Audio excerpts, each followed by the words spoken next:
ষষ্ঠ শ্রেণীর সকল ছাত্রছাত্রীদেরকে আমাদের চ্যানেলে আরো একবার স্বাগত। আজকে আমরা তোমাদের জন্য থার্ড সামেটিভ ইভ্যালুয়েশন বা তৃতীয় পর্যায়ক্রমিক মূল্যায়ন 2024 বা ফাইনাল এক্সাম যেটা বলো না কেন, তার 70 নম্বরের ইংরেজি বিষয়ে মোস্ট ইম্পর্টেন্ট কোশ্চেন বা সাজেশন নিয়ে আলোচনা করব। তো একে একে প্রত্যেকটি বিষয় তোমাদের আসবে। এর আগে আমি ক্লাস 7, তারপরে ক্লাস 8, ক্লাস 5 এর কিছু কিছু প্রশ্ন তোমাদেরকে কিন্তু অলরেডি কমপ্লিট করে দিয়েছি। না দেখে থাকলে আমাদের প্লেলিস্ট সেকশনে যাও, সেখান থেকে কিন্তু তোমরা কোশ্চেনগুলো উত্তর সহ পেয়ে যাবে। তো চলো আজকে আমরা সাজেশন ভিত্তিক প্রশ্নের উত্তর করব। তো 1 নম্বর প্রশ্নে দেখো কি বলা হয়েছে আমরা দেখবো। তার আগে তোমাদেরকে সকলকে অনুরোধ, চ্যানেলে যদি নতুন এসে থাকো চ্যানেলটি সাবস্ক্রাইব করে নিও এবং পাশে থাকা বেল বাটনটি ক্লিক করে দিতে ভুলো না বন্ধুরা। তো প্রথম প্রশ্ন কি বলেছে দেখো, রিডিং স্কিল থেকে সিন কোনটা ইম্পর্টেন্ট রয়েছে দেখে নাও। এখানে বলা রয়েছে, দেখতে পাচ্ছ, it all started with the scream man mister peppy, he had a van which he park outside the school. তো সবকিছু শুরু হয়েছিল একটা আইসক্রিম ওয়ালার সঙ্গে কে কেন্দ্র করে, যার নাম ছিল মিস্টার পাফি। সে তার যে ভ্যানটি রয়েছে আইসক্রিম ভ্যানটা, সেটা পার্ক করেছিল স্কুলের বাইরে। He sold ice cream all different types. তো সে বিক্রি করছিল আইসক্রিম ডিফারেন্ট টাইপের, বিভিন্ন রকমের আইটেমের আইসক্রিম সে বিক্রি করছিল। He had every flavour there is. তো তার কাছে সমস্ত ফ্লেভারেরই কিন্তু আইসক্রিম ছিল। He told me once, you think you are smart, one day you will be too smart. তো সে তাকে একটা কথা উক্তি বলেছিল, তুমি মনে করো নিজেকে বুদ্ধিমান, তো একদিন তুমি কিন্তু বুদ্ধিমান হয়ে যাবে। যদি তুমি নিজেকে বুদ্ধিমান মনে করো, একদিন তুমি সত্যি সত্যিই বুদ্ধিমান হয়ে যাবে, এমন তুমি কিন্তু বলেছিলেন তাকে।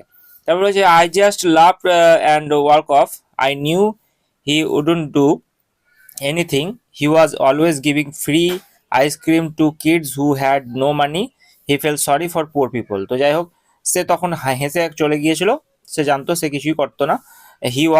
হি ওয়াজ অলওয়েজ গিভিং, কি বলেছে যে সে সবসময় ফ্রি আইসক্রিম দিত, ফ্রিতে আইসক্রিম দিত কাদেরকে, যাদের কাছে পয়সা থাকতো না। তো he fail sorry for poor people, যারা পুয়ার পিপল ছিল তাদের জন্য সে কিন্তু নিজেকে সরি বলতো বা সরি মনে করতো, বা যাই হোক সে নিজেকে একটা অন্যরকম ভাবে ফিল করাতো। এই ঘটনায় এই সিনে কিন্তু বলা হয়েছে, আমি যতটা বুঝতে পারছি। ঠিক আছে, তো আশা করছি তোমরাও বুঝতে পারছো এখানে কি বলা রয়েছে। তো সেই সিনের পরিপ্রেক্ষিতে প্রশ্নগুলো উত্তর তোমরা করতে পারবে। এখানে দেখো 1 নম্বর প্রশ্নে কি বলেছে, যে বলেছে যে write T for true, F for false. তো ট্রু ফলস আমাদেরকে লিখতে পারে। মিস্টার পাপি হ্যাড এ রিক্সা। তো তার কি একটা রিক্সা ছিল? এখানে রিক্সার কথা বলা হয়নি, এখানে ভ্যানের কথা বলা হয়েছে, সুতরাং এটা কিন্তু ফলস হয়ে যাবে। তো এখানে তোমরা অ্যান্সার কি লিখবে, সাপোর্টিং সেন্টেন্সে হি হ্যাড এ ভ্যান। তো মিস্টার পাপি হ্যাড এ ভ্যান এখানে লিখতে হবে, ঠিক আছে? এভাবে অ্যান্সারগুলো করবে। Mister Pappy sold ice cream of only chocolate flavour, no, এখানে কিন্তু এটাও ফলস হয়ে যাবে, শুধু চকলেট ফ্লেভার না। He he sold ice cream all different types, ঠিক আছে, বিভিন্ন টাইপের তার কাছে আইসক্রিম ছিল। তো এখানে সাপোর্টিং সেন্টেন্সে সেটাই লিখবে। তারপরে কি বলেছে দেখো, যে ice cream man was very generous. তো সে কি জেনারেস টাইপের ছিল? তো আইসক্রিম তোমরা দেখেছো, he was always giving free ice cream to kids who had no money, he felt sorry for poor people. তো এটা কি হবে, ট্রু না ফলস, অবশ্যই তোমরা জানাবে। এরপর আমরা নেক্সট প্রশ্নে চলে যাবো। কি বলেছে, the ice cream man like the speaker very much, the ice cream man like the speaker very much. এখানে কোথাও কি স্পিকারের কথা বলা হয়েছে? যদি হ্যাঁ হয়ে থাকে তাহলে অবশ্যই ট্রু লিখবে, আর না হয়ে থাকলে ফলস লিখবে। সাপোর্টিং সেন্টেন্সটাও তাই। এরপরে আমরা নেক্সট প্রশ্নে চলে যাব। কি বলেছে দেখো, আনসার দ্য ফলোইং কোয়েশ্চেন্স। তো এখানে দেখতে পাচ্ছ আনসার দ্য ফলোইং কোয়েশ্চেন বলে প্রথম প্রশ্নে কি বলেছে, যে হু হু সোল্ড আইসক্রিম। তো আমরা একটু আগে দেখলাম একটা আইসক্রিমওয়ালা, সে কিন্তু আইসক্রিম বিক্রি করছে। উপরে তোমরা প্রথম লাইনটা তুলে দেবে। What did the writer feel about mister Peppy. Mister Peppy সম্বন্ধে যে রাইটার আছে সে কি ফিল করছে সেটা তোমাকে লিখতে বলেছে। তারপরে দেখো কি বলেছে, what did the ice cream man feel poor people. তো পুয়ার পিপলদের ব্যাপারে সে কিন্তু সরি ফিল করতো, লাস্টের লাইনটা লিখবে। এরপরে আমরা চলে যাব লাস্ট প্রশ্ন কি বলেছে দেখো, where did mister peppy park his van. তো সে স্কুলের বাইরে কিন্তু তার যে আইসক্রিম ভ্যানটা ছিল সেটা পার্ক করেছিল আউটসাইড দ্য স্কুল। তো এই হচ্ছে তোমাদের প্রশ্নের উত্তর। এরপর আমরা নেক্সট প্রশ্নে চলে যাব। কি বলেছে দেখো, 2 দাগে read the following poem and answer the questions given below. তো দেখো এখানে তোমাদেরকে এই পোয়েমটা পড়তে হবে এবং আনসার করতে হবে। কি বলেছে একটু পোয়েমে দেখবো। My day or night my self I make, where I sleep or play, I could I ever keep awake with me. তারপরে এইভাবেই কিন্তু অ্যান্সার তোমাদেরকে করতে হবে এটা পড়ে, ঠিক আছে? আমি আর পড়লাম না। এরপর নেক্সট দেখবো কি বলেছে, প্রশ্নে কি বলেছে দেখবো। তো মধ্য কথা প্রশ্নে পড়েছে প্রথমে দেখো, complete the following sentence with information from the poem. তো তোমাদেরকে এটা সেন্টেন্সটাকে কমপ্লিট করতে বলছে। The blind boy makes that's. তো এই যে যে একটা অন্ধ ছেলের কথা বলা হয়েছে, সে কি করতো?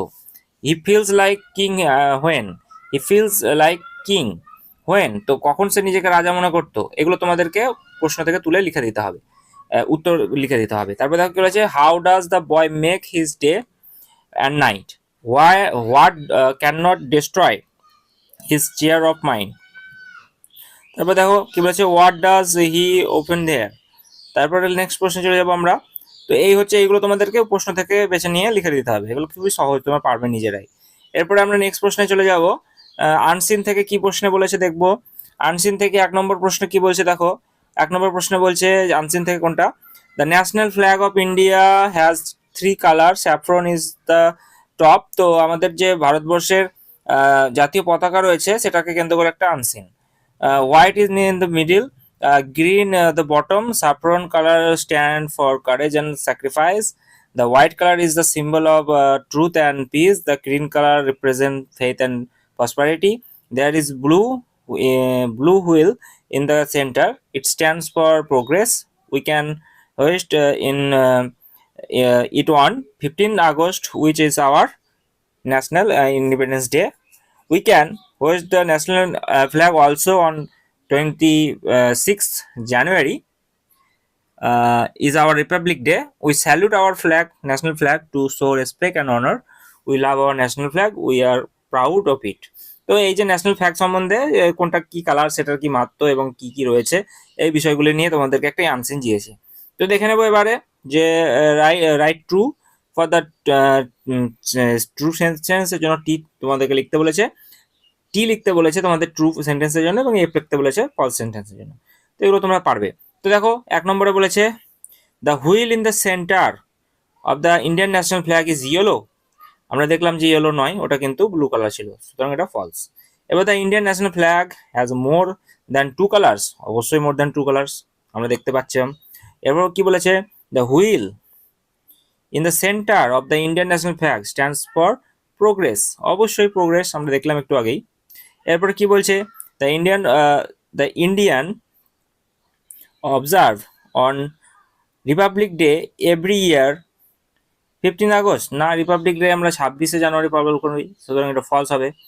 এরপরে চলে যাবো নেক্সট 5এরটা কি বলেছে, the green colour is the bottom of Indian national flag, অবশ্যই গ্রিন কালার আমাদের নিচেই কিন্তু থাকে, তো সুতরাং এটা ট্রু হয়ে যাবে। তো কটা ট্রু কটা ফলস আমরা দেখে নাও। এরপরে আমরা নেক্সট প্রশ্নে চলে যাবো, কি বলেছে দেখো, how many colours are there in the national flag of India. তো আমরা দেখলাম কতগুলো কালার রয়েছে, প্রথমেই তোমরা দেখতে পাবে there are 3 কালার।